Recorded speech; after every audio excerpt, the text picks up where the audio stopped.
ഈശോയിൽ പ്രിയപ്പെട്ട സഹോദരി സഹോദരന്മാരെ, പരിശുദ്ധ കന്യാമറിയത്തിൻ്റെ സ്വർഗാരോപണവും ഭാരതാംബയുടെ സ്വാതന്ത്ര്യദിനവും സമുചിതമായി ആഘോഷിക്കുന്ന ഒരു സന്ദർഭമാണല്ലോ ഇത്. പരിശുദ്ധ കന്യാമറിയം പരമപരിശുദ്ധിയിൽ പൂർണ്ണ സ്വാതന്ത്ര്യത്തോടെ ജീവിച്ച് നിത്യതയിലേക്ക് കടന്നുപോയ അമ്മയാണ്. ഈ അമ്മയെ സ്വർഗാരോപിതയാണ് എന്ന് ഔദ്യോഗികമായിട്ട് പ്രഖ്യാപിക്കുന്നത് 12-ാം പിയൂസ് മാർപ്പാപ്പ മുനിഫിസെന്റിസ്സിമൂസ് ദേവൂസ് എന്ന അപ്പസ്തോലിക കോൺസ്റ്റിറ്റ്യൂഷനിലൂടെയാണ്. ഈ ഒരു പ്രഖ്യാപനത്തിന് മുമ്പ് തന്നെ ആദിമസഭയുടെ ആ ആദ്യകാല അനുഭവത്തിന് തുടർച്ചയായിട്ട് 8-ാം നൂറ്റാണ്ടിലൊക്കെ സെർജിയൂസ് ഒന്നാമൻ പാപ്പായുടെ കാലത്ത് തന്നെ മാതാവിൻ്റെ സ്വർഗാരോപണം ആഘോഷിച്ചിരുന്ന പതിവുണ്ട്. ആ ഒരു പാരമ്പര്യത്തിൻ്റെ തുടർച്ചയായിട്ട് ലിയോ 4-ാമൻ പാപ്പായുടെ കാലത്തൊക്കെ ആഘോഷമായിട്ട് തന്നെ ഈ തിരുനാൾ കൊണ്ടാടിയിരുന്നു, സ്വർഗാരോപണ തിരുനാൾ. മാതാവിൻ്റെ ജീവിതത്തെ അടുത്ത് അറിയാനും ആ ജീവിതത്തിൻ്റെ മഹത്വം മനസ്സിലാക്കി ഈശോയിലേക്ക് നടന്നെടുക്കാൻ, അമ്മയുടെ കരം പിടിച്ചുകൊണ്ട് ഈശോയിലേക്ക് നടന്നെടുക്കുവാൻ, അങ്ങനെ ദൈവത്തെ മഹത്വപ്പെടുത്തിക്കൊണ്ട് ജീവിക്കുവാനുള്ള വലിയൊരു വിളി നമുക്കുണ്ടെന്ന് ഓർമ്മപ്പെടുത്തുന്ന ഒരു ദിനമാണിന്ന്. എല്ലാ അർത്ഥത്തിലും അമ്മയുടെ വിശ്വാസ സമർപ്പണത്തിൻ്റെ നാൾ വഴികളിലൂടെ ചരിത്രത്തിൻ്റെ ആ വഴികളെ അടുത്തറിഞ്ഞുകൊണ്ട് സാവധാനം നമുക്കൊന്ന് നടക്കാൻ ശ്രമിക്കാം. പരിശുദ്ധ കന്യകാമറിയത്തിൻ്റെ നസ്രത്തിലെ വചനസ്വീകരണം, കന്യക ദൈവസന്നിധിയിൽ വിശുദ്ധിയിൽ ജീവിച്ച അമ്മ, ദൈവദൂതൻ്റെ അരുളപ്പാടിന് ഉത്തരം കൊടുക്കുന്ന വിധം എത്ര മഹത്തരമാണ്. വലിയൊരു പ്രതിസന്ധിയിലേക്ക് മാതാവ് കടക്കുകയാണ്. ഒരർത്ഥത്തിൽ പറഞ്ഞാൽ മംഗളവാർത്തയുടെ സമയത്ത്. മംഗളവാർത്ത അമ്മയെ സംബന്ധിച്ചിടത്തോളം ഒരു അസ്വസ്ഥത ജനിപ്പിക്കുന്ന അമംഗളകരമായ വാർത്തയായിരുന്നു എന്ന് പറഞ്ഞാലും ശരിയാണ്. കാരണം ഒരിക്കലും കേട്ടുകേൾവിയില്ലാത്ത ഒരു കാര്യമാണ് ദൈവദൂതൻ ഗബ്രിയേൽ മാലാഹ അറിയിക്കുന്നത്. നീ ഗർഭം ധരിച്ച് ഒരു പുത്രനെ പ്രസവിക്കും, അവന് ഈശോ എന്ന് പേരിടണം. അങ്ങനെ പറയുന്ന ഈ ഒരു മംഗളവാർത്തയുടെ അനുഭവം പുരുഷനെ അറിയാത്തൊരു സ്ത്രീയെ സംബന്ധിച്ചിടത്തോളം എങ്ങനെ മനസ്സിലാക്കണമെന്ന് തിരിച്ചറിയാൻ പറ്റുന്നില്ല. അവിടെയാണ് മാതാവ് അല്പം പോലും അവിശ്വാസത്തിൻ്റെ നിഴൽ ചൂടാത്ത ഒരു ചോദ്യം ഉന്നയിക്കുന്നത്. ഇതെങ്ങനെ സാധ്യമാകും? ഒരു സംശയ നിവാരണം മാത്രമാണത്. വിശ്വാസത്തിൻ്റെ ഏതെങ്കിലും തരത്തിലുള്ള ഒരു കുറവ് അവിടെ ഇല്ല. അതുകൊണ്ട് തന്നെ ഗബ്രിയേൽ ദൂതൻ വ്യക്തമായൊരു മറുപടി കൊടുക്കുന്നുണ്ട്. പരിശുദ്ധാത്മാവ് നിൻ്റെ മേൽ വരും, അത്യുന്നതൻ്റെ ശക്തി നിൻ്റെ മേൽ ആവസിക്കും, ദൈവത്തിന് അസാധ്യമായിട്ട് ഒന്നുമില്ല. ഈ മനോഹരമായ വചനത്തിൻ്റെ മുമ്പിൽ, അല്ലെങ്കിൽ ദൈവത്തിൻ്റെ അരുളപ്പാടിൻ്റെ മുമ്പിൽ പരിശുദ്ധ മറിയത്തിന് പിന്നെ ഒന്നും ചിന്തിക്കേണ്ടതില്ല. തീർച്ചയായിട്ടും അവളുടെ മനസ്സ് ആ സമയത്ത് വിശ്വാസത്തിൻ്റെ വലിയ ഉദാത്തമായ ചരിത്ര വഴികളിലേക്കൊക്കെ മാറിയിട്ടുണ്ട്. അബ്രാഹത്തിൻ്റെ വിശ്വാസത്തെക്കുറിച്ച് അവൾ ധ്യാനിച്ചിട്ടുണ്ട്. ഹന്നായിക്ക് അത്ഭുതകരമായ വിധം സാമുവേലിനെ നൽകിയ സന്ദർഭങ്ങളെക്കുറിച്ചൊക്കെ അമ്മ ചിന്തിച്ചിട്ടുണ്ടാവും. ദൈവത്തിൻ്റെ അത്ഭുതകരമായ ഇടപെടലിലൂടെ അബ്രാഹം എന്ന വിശ്വാസികളുടെ പിതാവ് രൂപപ്പെട്ടു വന്ന വഴികൾ, വാർദ്ധക്യത്തിൻ്റെ നെറുകയിലായിരുന്നപ്പോൾ അബ്രാഹത്തിനും സാറയ്ക്കും ദൈവം കൊടുത്ത ആ മകൻ ഇസഹാക്ക്, ഇങ്ങനെയുള്ള ഒത്തിരി ചിന്തകൾ കടന്നുപോയെങ്കിലും അതിലൊക്കെ അപ്പുറത്തുള്ള വലിയൊരു ദൈവിക ഇടപെടലിന് അമ്മ ഉത്തരം കൊടുക്കുകയാണ്. ഇതാ കർത്താവിൻ്റെ ദാസി, നിൻ്റെ വാക്ക് എന്നിൽ നിറവേറട്ടെ. അതൊരു വലിയ സമർപ്പണമായിരുന്നു. പ്രതിസന്ധിയുടെ നടുവിൽ നിന്നുകൊണ്ടാണ് ആ വാക്കുകൾ അമ്മ പറയുന്നത്. ഏതു തരത്തിൽ വേണമെങ്കിലും അപകടപ്പെടാനുള്ള സാധ്യതയുണ്ട്. ലോകത്തിന് മനസ്സിലാകുന്ന ഒരു സത്യമല്ലിത്. വിവാഹ നിശ്ചയം കഴിഞ്ഞിരുന്ന പ്രതിസുത വരനായ യൗസേപ്പ് പിതാവിന് പോലും അത് മനസ്സിലാവില്ല. ജോസഫിനെ പോലും ഈ കാര്യം ഒന്ന് പറഞ്ഞ് മനസ്സിലാക്കാൻ സാധിക്കുമോ? സ്വാഭാവികമായിട്ടും ഇല്ല. അപ്പം അങ്ങനെയുള്ളൊരു സന്ദർഭത്തിൽ ദൈവത്തിൻ്റെ ഹിതത്തിന് പൂർണ്ണമായി അർപ്പിച്ചുകൊണ്ട് സഹനങ്ങളുടെ നടുവിൽ നിന്നുകൊണ്ട് ഏതു തരത്തിലുള്ള വലിയ പ്രതിസന്ധിയും ഏറ്റെടുക്കുവാനുള്ള വലിയ സമർപ്പണത്തോടു കൂടിയാണ് അവൾ ഈ സമർപ്പണം, ഈ വിശ്വാസത്തിൻ്റെ പ്രഘോഷണം നടത്തുന്നത്. ആ സമർപ്പണം തുടരുകയാണ്. സഹന വഴിയിൽ സമ്പൂർണമായി സമർപ്പിച്ച വിശ്വാസത്തിൻ്റെ ധീരമായ സമർപ്പണം അമ്മയുടെ ജീവിതത്തിൽ പിന്നങ്ങോട്ട് തുടരുകയാണ്. ആ ജീവിതത്തിൻ്റെ ജന്മം മുതലേ അവൾ വിശ്വാസത്തിൻ്റെ തികവിൽ നൈർമല്യത്തോടെ വളർന്നു വന്നവളാണ്. പക്ഷേ ഈ സമർപ്പണത്തോടുകൂടി പരിശുദ്ധാത്മാവിൽ നിറഞ്ഞ പരിശുദ്ധ കന്യകാമറിയത്തിൻ്റെ ജീവിതയാത്രകൾ എത്ര മനോഹരങ്ങളാണ്. അവസാനം ആ കുരിശിൻ്റെ ചുവട്ടിൽ എത്തി നിൽക്കുന്നു.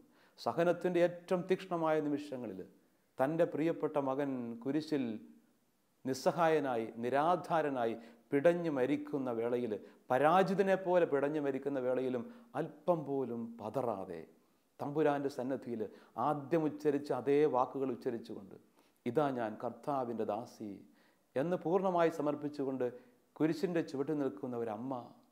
ആ അമ്മയാണ് ലോകത്തിൻ്റെ അമ്മയായിട്ട് യോഹന്നാന് ഈശോ തന്നെ കാണിച്ചു കൊടുക്കുന്നു. പരിശുദ്ധ അമ്മയുടെ ജീവിതത്തിൻ്റെ ചില പ്രധാനപ്പെട്ട സന്ദർഭങ്ങളിലേക്ക് നമുക്ക് കടന്നു വരാം. ഒന്ന്, ഏറ്റവും ആദ്യത്തെ മംഗലവാർത്ത തന്നെയാണ്.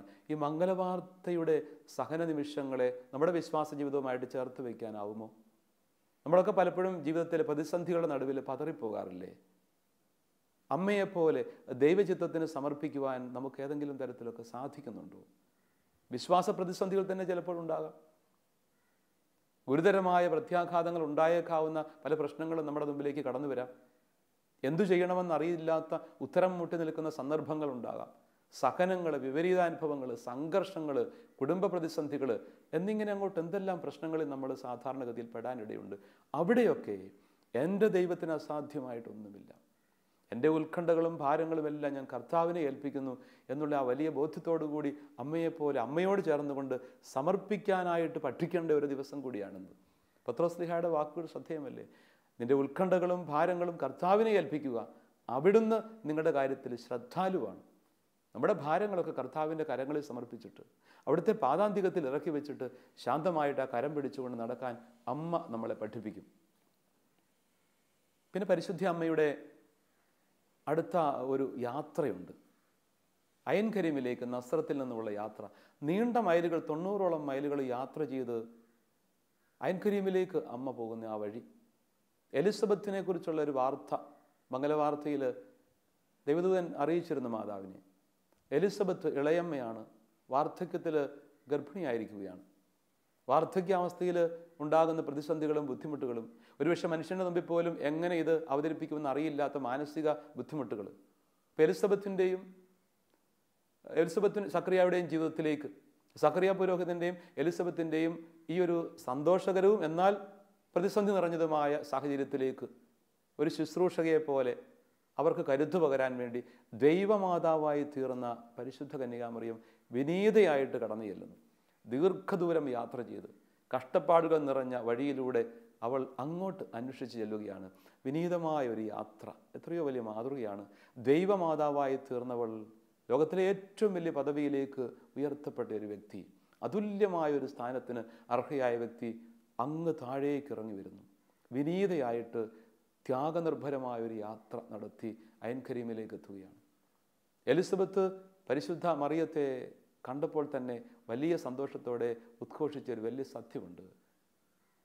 എൻ്റെ കർത്താവിൻ്റെ അമ്മ എൻ്റെ അടുത്ത് വരാനുള്ള ഈ ഭാഗ്യം എനിക്ക് ഇവിടെ നിന്നു.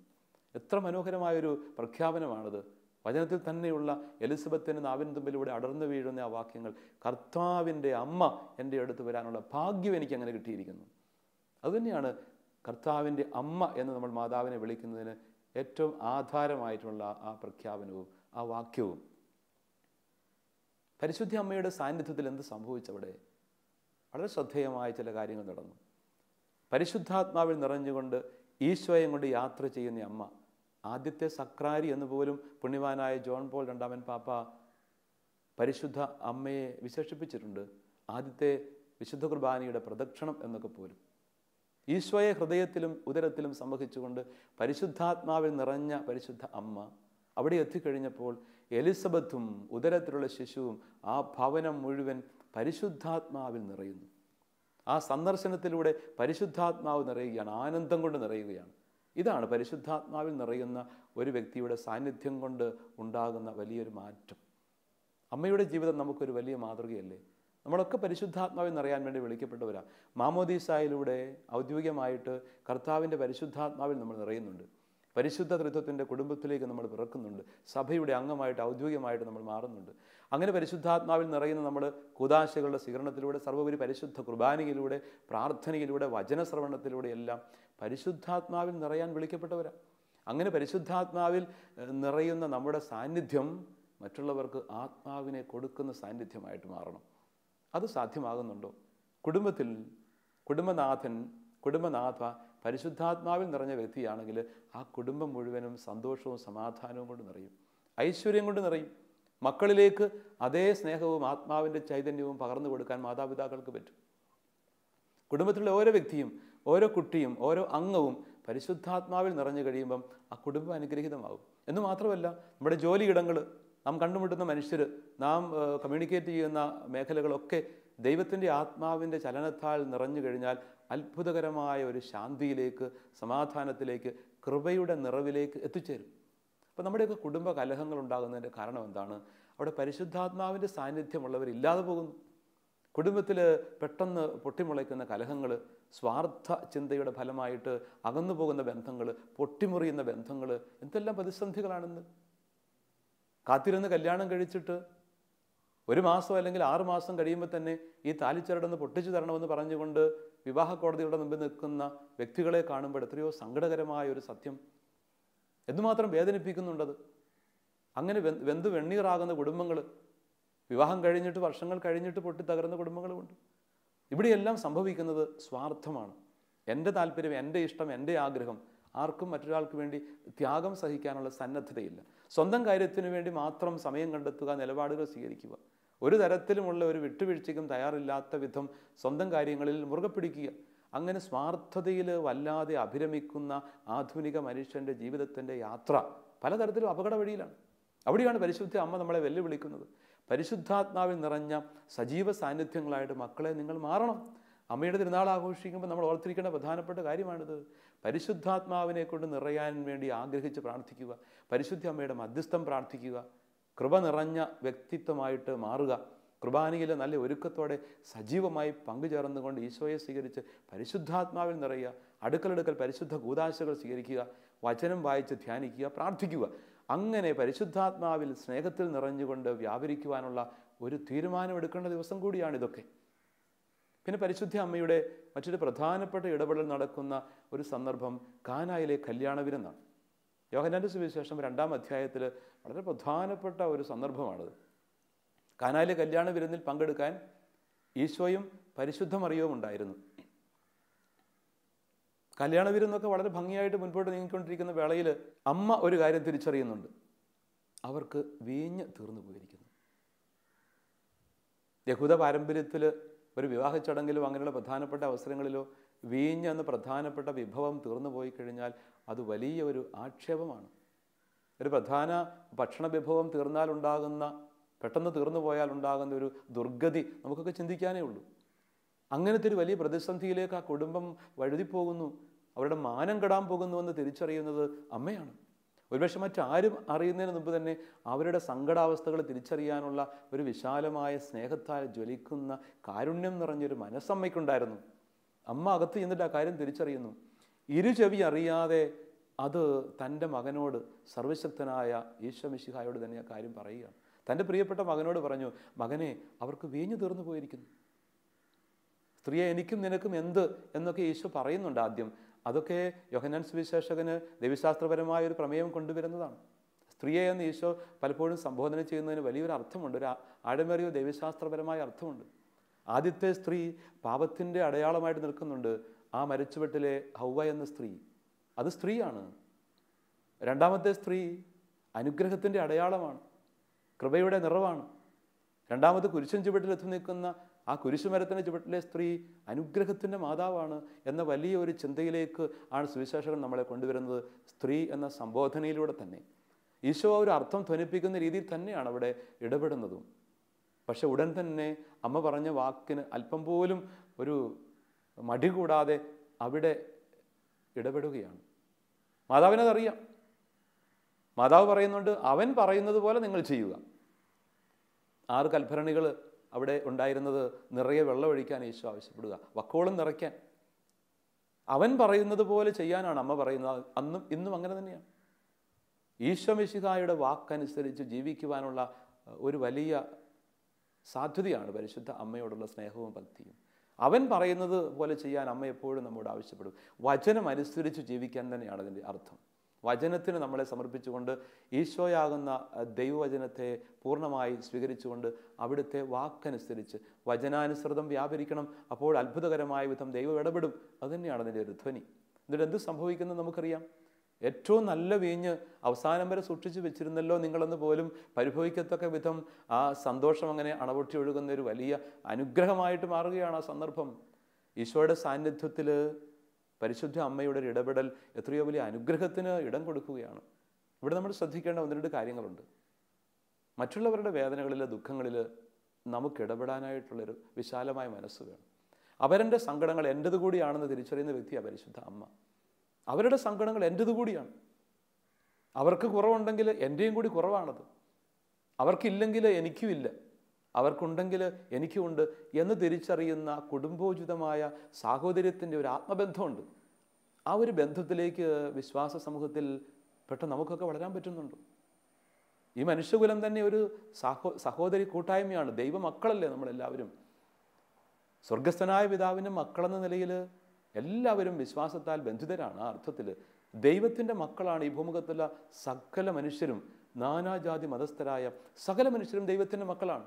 പ്രത്യേകമായ വിധം മാമോദീസായിലൂടെ മെശിഹായെ നാഥനും കർത്താവുമായി സ്വീകരിച്ചവരൊക്കെ ഈ ഒരു അബപിതാവേ എന്ന് വിളിക്കുന്ന പുത്രസ്വീകാരിയുടെ ആത്മാവിനെ സ്വീകരിച്ചിരിക്കുന്ന അവസ്ഥയിൽ എന്തുമാത്രം ബന്ധപ്പെട്ട് ജീവിക്കാൻ കടപ്പെട്ടവരാ. പക്ഷെ നമ്മുടെ അയൽവക്കങ്ങളുമായിട്ടുള്ള നമ്മുടെ ബന്ധം എങ്ങനെയാണ്? തൊട്ടടുത്ത് താമസിക്കുന്ന ഒരു കുടുംബത്തിൻ്റെ കുറവുകൾ എന്നെ വേദനിപ്പിക്കുന്നുണ്ടോ? അവരുടെ നിറവുകൾ എന്നെ സന്തോഷിപ്പിക്കുന്നുണ്ടോ? അവരുടെ ആവശ്യങ്ങൾ എൻ്റെയും കൂടി ആവശ്യങ്ങളാണെന്ന് അറിഞ്ഞുകൊണ്ട് അതിനുവേണ്ടി സമയവും എൻ്റെ സൗകര്യങ്ങളും എൻ്റെ പണവും എൻ്റെ കഴിവുകളും മാറ്റിവെക്കാൻ എനിക്ക് സന്നദ്ധതയുണ്ടോ?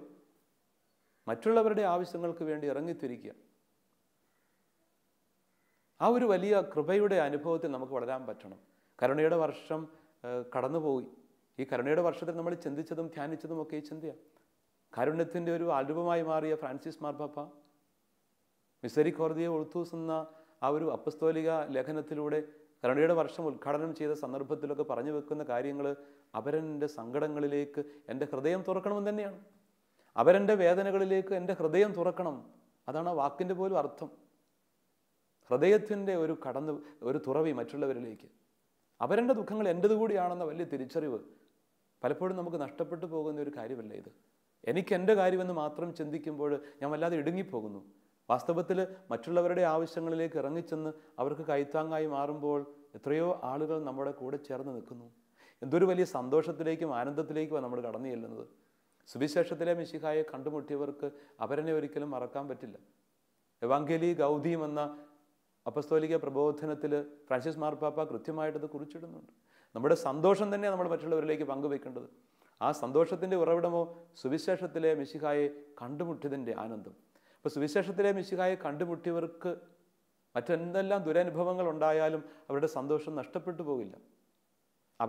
അവരിനോടുള്ള കരുതലോടുകൂടി ജീവിക്കാനായിട്ട് പറ്റും. ആ ഒരു വലിയ ആനന്ദത്തിൽ കൃപയിൽ ജീവിക്കാൻ പരിശുദ്ധ അമ്മ നമുക്ക് വലിയ മാതൃക തരുന്നത്. അതുകൊണ്ട് നമ്മുടെ കുടുംബത്തിൽ തന്നെ ഓരോരുത്തരെയും ചേർത്ത് പിടിക്കാൻ സാധിക്കുന്ന ഒരു ബന്ധമായിട്ട് നമ്മൾ വളരണം. ചുറ്റുപാടുകളിലേക്ക് കടന്നു നീങ്ങുന്ന വലിയൊരു ബന്ധമായിട്ട് നമ്മൾ മാറണം. അവരെ നഷ്ടപ്പെട്ടു പോകുന്ന വ്യക്തികൾ, പലതരത്തിലും ജീവിതത്തിൻ്റെ വഴിയോരങ്ങളിൽ പെട്ടുപോകുന്നവർ, നിരാധാരരായ മനുഷ്യർ, അവഗണിക്കപ്പെട്ട ആളുകൾ, അങ്ങനെയുള്ളവരെക്കുറിച്ചൊക്കെയുള്ള വലിയ കരുതലും സ്നേഹവും നമ്മുടെ ജീവിതത്തിൻ്റെ അടിസ്ഥാന സ്വഭാവമായിട്ട് മാറണം. ഇത് ക്രൈസ്തവ സ്നേഹത്തിൻ്റെ സ്വഭാവമാണ്. സഭ അത്തരത്തിൽ ധാരാളം കാര്യങ്ങൾ ചെയ്യുന്നുണ്ട്. ജീവകാരുണ്യ പ്രസ്ഥാനങ്ങൾ സമൃദ്ധമായിട്ട് സഭയിലുണ്ട്, മറ്റെവിടെ ഉള്ളതിനേക്കാൾ കൂടുതൽ. അവരിനോടുള്ള വലിയ കരുതലിൻ്റെ ആ മുഖം ഈശോമിശിഹായിലൂടെ കൈമാറപ്പെട്ടതാണ്. ഈശോയുടെ തന്നെ തുടർച്ചയായ സഭയിലൂടെ ഇന്നും തുടരുന്നത്. പക്ഷെ അവിടെ എല്ലാം ഇനിയും നമ്മൾ വളരേണ്ടതായിട്ടുണ്ട്. കുറവുകളും പരിമിതികളും പോരായ്മകളും തിരുത്തപ്പെടേണ്ടതായിട്ടുണ്ടെന്ന കാര്യം കൂടി നമ്മൾ ഈ സന്ദർഭത്തിൽ ഓർത്തെടുക്കേണ്ടതാണ്. പരിമിതികൾ പരിഹരിച്ചുകൊണ്ട് ഓരോ വ്യക്തിയും അവനവനെ തന്നെ പരിശോധിച്ചുകൊണ്ട്, എന്നെ തന്നെ ഞാൻ വിമർശിച്ചുകൊണ്ട് പുതിയ തീരുമാനങ്ങളിലേക്ക് എത്തേണ്ടതുണ്ട്. അവരുടെ നേർക്ക് വിരൽ ചൂണ്ടാനായിട്ട് എല്ലാവർക്കും എന്ന് പറ്റും. തെറ്റുകളും കുറ്റങ്ങളും പരസ്യമായിട്ട് വിളിച്ചു പറയാനായിട്ട് നേരെ ആളുകളുണ്ടാവും. തിരുത്തലുകൾ ക്രിയാത്മകമാണെങ്കിൽ നല്ലത്. പക്ഷേ സ്വയം തിരുത്താനായിട്ട്, എൻ്റെ കുറവുകളെ പരിഹരിക്കാനായിട്ട്, എന്നെ നീതീകരിക്കാതെ എൻ്റെ കുറവുകളെ തിരുത്തിക്കൊണ്ട് ഒരു ചുവട് വെക്കാൻ സാധിച്ചു കഴിഞ്ഞാൽ അതാണ് ഈ സന്ദർഭത്തിൽ ഏറ്റവും പ്രധാനപ്പെട്ടത്. അമ്മയെപ്പോലെ എൻ്റെ സഹോദരനെ ജാതി മത വ്യത്യാസങ്ങൾക്ക് അതീതമായി, വർണ്ണവിവേചനങ്ങൾക്ക് അതീതമായി ചേർത്ത് പിടിക്കാൻ സാധിക്കുന്ന ഒരു മഹത്തായ സമർപ്പണത്തിന് വലിയ അർത്ഥമുണ്ട്, വലിയ ആഴമുണ്ട്. പലപ്പോഴും വിഭാഗീയതകളും വർഗീയ ചിന്തകളും വർത്തമാനമാകുന്ന ആനുകാലിക സാഹചര്യങ്ങളിൽ അതിനപ്പുറത്തേക്കൊക്കെ മാറി ചിന്തിക്കുന്ന, എല്ലാവരെയും ദൈവമക്കളായി, ഈശ്വരൻ്റെ മക്കളായി കാണുന്ന ആ ഒരു മഹത്തായ ഭാരതീയ ചിന്ത അതുകൂടി നമ്മൾ വളർത്തിയെടുക്കേണ്ടതാണ്. ഭാരതം ഇന്ന് ഈ നാളുകളിൽ, ഈ ഭാരതത്തിൻ്റെ സ്വാതന്ത്ര്യ ദിനാഘോഷത്തിൻ്റെ വേളകളിൽ നമുക്ക് ലഭിച്ചിരിക്കുന്ന സ്വാതന്ത്ര്യം എവിടെ വരെ എത്തി നിൽക്കുന്നു എന്നൊക്കെ ചിന്തിക്കാനും കൂടി സാധിക്കണം. വിഭാഗീയതകൾ, ധ്രുവീകരണങ്ങൾ, അഴിമതി, അടിമത്തം തുടങ്ങിയവ വർദ്ധിച്ചു വരുന്നൊരു കാലഘട്ടം യഥാർത്ഥ സ്വാതന്ത്ര്യം നമുക്ക് കിട്ടിയിട്ടുണ്ടോ എന്ന് പരിശോധിക്കാൻ നമ്മെ സഹായിക്കണം. സ്വാതന്ത്ര്യം നമുക്ക് ലഭിച്ചു എന്നുള്ള മഹത്തായ കാര്യത്തിൽ നമ്മൾ അഭിമാനിക്കുന്നു, ശരി തന്നെ. പക്ഷെ ആ സ്വാതന്ത്ര്യം ജീവിക്കുന്നതിൽ നമ്മൾ എന്തുമാത്രം വിജയിച്ചിട്ടുണ്ട്? വർഷങ്ങളേറെ കടന്നുപോയി, പക്ഷേ ഇപ്പോഴും യഥാർത്ഥ സ്വാതന്ത്ര്യത്തിൻ്റെ മധുരം അനുഭവിക്കാൻ സാധിക്കുന്നെങ്കിൽ എല്ലാവരെയും നമ്മൾ സഹോദരങ്ങളായി കാണുന്ന ആ മഹത്തായ ദാർശനിക ചിന്ത നമുക്കുണ്ടാവും.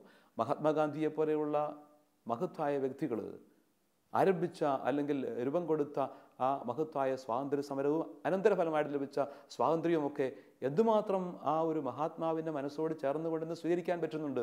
അതുകൊണ്ട് ഇവിടെയൊക്കെ തിരുത്തലുകൾ ആവശ്യമാണ്. വ്യക്തിപരമായ സ്വാതന്ത്ര്യം, യഥാർത്ഥത്തിൽ സ്വാതന്ത്ര്യം ആരംഭിക്കേണ്ടത് ഹൃദയത്തിലാണ്, ഹൃദയത്തിൻ്റെ പരിശുദ്ധിയിലാണ്.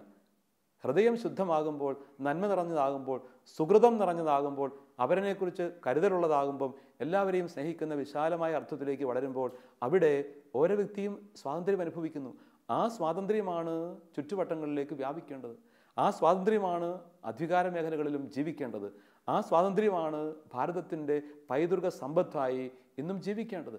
ജനാധിപത്യ സമ്പ്രദായത്തിൽ ഏറെ പുരോഗതി പ്രാപിച്ചിരിക്കുന്ന, അഭിമാനിക്കുന്ന ഒരു രാജ്യം, മതേതര ജനാധിപത്യ രാജ്യമായ ഭാരതത്തിൽ ഈ ഒരു സ്വാതന്ത്ര്യത്തിൻ്റെ മഹത്തായ അലയടികൾ ഇനിയും വളർന്നു വരാൻ വേണ്ടി തീക്ഷ്ണമായി നമുക്ക് ഓരോരുത്തർക്കും ശ്രമിക്കാം, അതിനുവേണ്ടി പ്രാർത്ഥിക്കാം, പരിശ്രമിക്കാം. പരിശുദ്ധ അമ്മയെക്കുറിച്ച് ഒന്നുകൂടി ചിന്തിച്ചുകൊണ്ട് നമ്മൾ അവസാനിപ്പിക്കുകയാണ്. പരിശുദ്ധ അമ്മ, കുരിശിൻ്റെ ചുവട്ടിലെത്തി നിൽക്കുന്ന അമ്മ, സഹനങ്ങളുടെ ഏറ്റവും തീക്ഷ്ണമായ അവസരത്തിൽ പതറാതെ വിശ്വാസത്തിൽ ഉറച്ചു നിൽക്കുന്ന ഒരമ്മ. ആ അമ്മയെ ചൂണ്ടിക്കൊണ്ട് ഈശോ യോഹന്നാനോട് പറയും, യോഹന്നാനെ, ഇതാ നിൻ്റെ അമ്മ. അമ്മയോട് പറയും, സ്ത്രീയെ, ഇതാ നിൻ്റെ മകൻ. അതൊരു വലിയ വെളിപ്പെടുത്തലും ഒരു വലിയ ഉൾക്കാഴ്ചയും നമുക്ക് തരുന്നുണ്ട്. ലോകത്തിൻ്റെ മുഴുവനും പ്രതിനിധിയായിട്ടാണ് യോഹന്നാൻ അവിടെ നിൽക്കുന്നത്, മനുഷ്യ മക്കളുടെ പ്രതിനിധിയായിട്ട്. ലോകത്തിന് മുഴുവനും അമ്മയായിട്ട് ഈശോ മാതാവിനെ തരുകയാണ് കുരിശിൽ വെച്ചുകൊണ്ട്. ഈശോയുടെ അമ്മ എൻ്റെയും അമ്മയാണ്. അമ്മയ്ക്ക് നമ്മളെല്ലാം മക്കൾ. അപ്പോൾ ഈശോയുടെ സ്വന്തം അമ്മയെ എൻ്റെ അമ്മയായിട്ട് ഞാൻ സ്വീകരിക്കാൻ ഭാഗ്യം കിട്ടിയ ഒരവസ്ഥയാണ്. യോഹന്നാൻ അവളെ തൻ്റെ ഭവനത്തിൽ സ്വീകരിച്ചുവെന്ന് സുവിശേഷകൻ കുറിച്ചിടും. നമുക്ക് ഈ പരിശുദ്ധ കന്യകാമറിയത്തെ ആദരവോടുകൂടി സ്നേഹത്തോടുകൂടി നമ്മുടെ ഹൃദയഭവനത്തിൽ സ്വീകരിക്കാം. ആ അമ്മയുടെ ജീവിതത്തിൻ്റെ മഹോന്നതമായ അനുഭവ വഴികളിലൂടെ നമുക്ക് അടുത്ത് യാത്ര ചെയ്യാം. അമ്മയുടെ മാധ്യസ്ഥം തേടാം. അമ്മയെ വൈകാരികമായ സ്നേഹത്തോടുകൂടി നമുക്ക് സ്നേഹിക്കാം. ആ അമ്മയുടെ ഓരം ചേർന്ന് നടന്നു കഴിഞ്ഞാൽ നമ്മളൊക്കെ നിത്യതയിലേക്ക്, പൂർണ്ണതയിലേക്ക് എത്തിച്ചേരും, ഈശോയിലേക്ക് എത്തിച്ചേരും. അവൻ പറയുന്നത് പോലെ ചെയ്യുക എന്ന് പറഞ്ഞ അമ്മയുടെ വാക്കുകൾ നെഞ്ചോട് ചേർത്ത് വെച്ചുകൊണ്ട് പരിശുദ്ധ അമ്മയോട് തീക്ഷ്ണമായി പ്രാർത്ഥിക്കാൻ, അമ്മയോടുള്ള സ്നേഹത്തിൽ വളരുവാൻ നമുക്ക് ആത്മാർത്ഥമായിട്ട് ശ്രമിക്കാം. ഈ മനോഹരമായ ദിനത്തിൻ്റെ, പരിശുദ്ധ അമ്മയുടെ സ്വർഗാരോപണ തിരുനാളിൻ്റെ, ഭാരതാംബയുടെ സ്വാതന്ത്ര്യദിനത്തിൻ്റെ എല്ലാവിധ മംഗളങ്ങളും വളരെ സ്നേഹത്തോടെ പ്രാർത്ഥനാപൂർവ്വം ആശംസിക്കുന്നു. പരിശുദ്ധ അമ്മയുടെ മധ്യസ്ഥം വഴിയായി ഈശോ നമ്മെ സമൃദ്ധമായിട്ട് അനുഗ്രഹിക്കട്ടെ. സ്വർഗം നമ്മെ ആശീർവദിക്കട്ടെ.